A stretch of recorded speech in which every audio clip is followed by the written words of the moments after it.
Në Ukrainë kishte lindur mikrobi nazist dhe ne duhej të reagonim. Ky është reagimi i ashpër që ka bërë zëdhënësi i Kremlinit Dmitri Peskov në një reagim për mediat ruse. Peskov vuri në dukje se regjimi i Kievit po ndikohej shumë nga lëvizjet e reja të djathta, të cilat rrezikonin tashmë edhe Rusinë.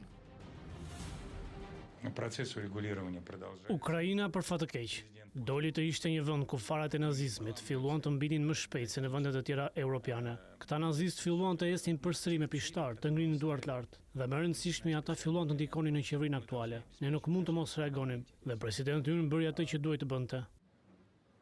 Sipas njeriu të hijet të Vladimir Putin, lideri i Kremlinit është i gatshëm të bëjë paqe, por Rusia duhet të bëjë të pamundurën për të arritur të gjitha qëllimet e saj. Presidenti mbetet I hapur në metodave politike dhe diplomatike të zgjidhjes së këtij konflikti. Synimet e Rusisë duhet të arrihen edhe se preferenca e Moskës ishte të arrijë ato në mënyrë paqësore. Konflikti është aq I ndalikuar sa përparimi I shpejt që dëshiron Washingtoni është I vështirë për të arritur.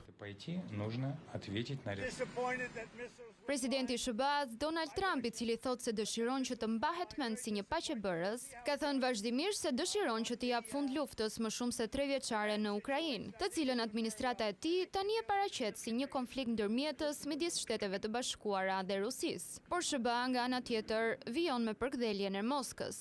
Vetëm pak ditë pas misionit të tij të fundit në Moskë, Stefan Witkoff, I dërguari special I presidentit Trump, tha se ishte impresionuar nga Kremlini. E vizitova Kremlinin. Ky vend është mbreslënës, tha Witkoff. Kjo më kujton Mar-a-Lagon, shtoi ai. I dërguari I posaçëm I presidentit të SBA-s beson se Vladimir Putin sheh një mundësi për herë të parë në dekada për të rishikuar marrëdhëniet midis Federatës Ruse dhe Shteteve të Bashkuara.